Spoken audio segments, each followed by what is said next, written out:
J'habite aux États-Unis, on l'appelle le pays des possibles. Mais parfois, c'est surtout celui des impossibles.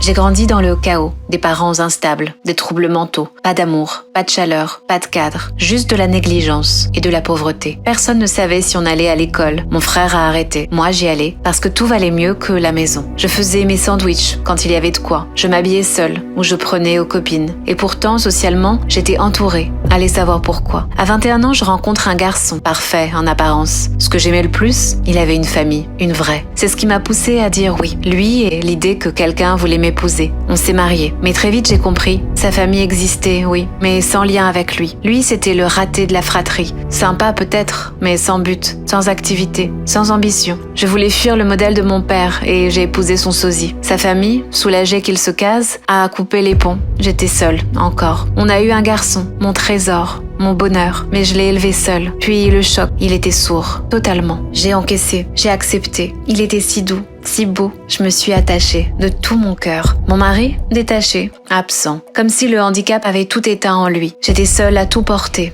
Éducation, soins, finances et sans couverture santé. Ici, c'est la galère, mais j'ai tenu bon. J'ai trouvé des solutions. 1 an plus tard, une fille, elle aussi sourde à 100%. Les médecins parlent de génétique. Lui, il voit une porte de sortie et disparaît. Je suis restée, mère de 2 enfants sourds, sans mari, sans ressources. Et pourtant, j'ai tenu. Grâce à une force qui ne venait pas de moi, grâce à Hachem. Un jour, Dani tombe. Je l'emmène aux urgences avec ses sœurs. Pendant que je règle à l'accueil, ils attendent. Un couple non-juif les observe, curieux, attendri, bouleversé. Je les rejoins. Ils me parlent, me questionnent. Ils découvrent un monde inconnu, celui du silence. On échange, je raconte, ils me donnent leur numéro. 1 semaine plus tard, elles m'appellent. Ils ont appris la langue des signes et veulent venir. Ils arrivent, les bras chargés. Je découvre un couple riche, mais sans enfants. Ils nous adoptent, moi et mes 2 trésors. Ils nous aident, financièrement, émotionnellement. Un jour, ils veulent emmener les enfants pour une fête non juive. Je panique, je bégaye, je repousse. Le lendemain, je leur explique. On est juifs, orthodoxes, et nos enfants n'ont pas le droit de participer à ces fêtes. Ils sont surpris, mais pas vexés. Je leur parle du judaïsme, des mitzvot, des sacrifices, des valeurs. Ils écoutent. Fascinés. Ils veulent apprendre pour mieux comprendre mes enfants. Elle me dit, si on étudiait, mon mari pourrait étudier avec ton fils? Je suis troublée. Je sais que ce n'est pas possible. La Torah, ce n'est pas pour des non-juifs. Alors je les amène voir notre rave, un homme sage et doux. Il leur explique. Ils découvrent un monde et ils s'y plongent. Ils lisent, étudient et un jour, ils décident de se convertir. Je pleure d'émotion, mais aussi de crainte. Vous ne savez pas à quel point ce sera dur. Ils savent, mais ils veulent la vérité. Pas une conversion express, une vraie. Ils entament la démarche, on les repousse plusieurs fois, mais ils ne lâchent rien. 1 an et demi plus tard, ils deviennent juifs, conformément à la halacha. Jacques devient Yaakov, Kelly devient Sarah. Yaakov étudie le Talmud,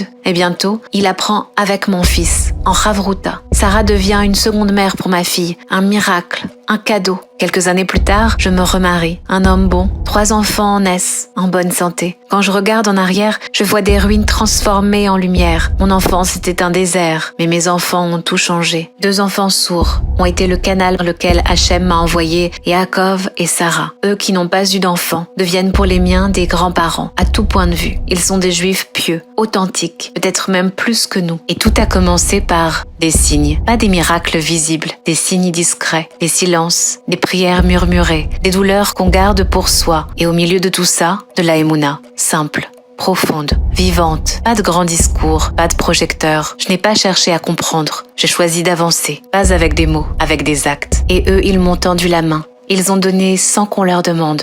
Ils ont semé du bien, en silence. Puis le ciel a répondu. Pas toujours comme on l'attendait, mais toujours au bon moment. Il existe 1000 chemins vers Hachem. Par la prière, par la Torah, par le pardon, par l'éducation, par la générosité, par le respect du Shabbat, par un mot doux, un repas offert, une main tendue à un inconnu et un sourire au bon moment. C'est peut-être ça, la grandeur. Je pense que mon histoire mérite d'être racontée. Et vous, qu'en pensez-vous ?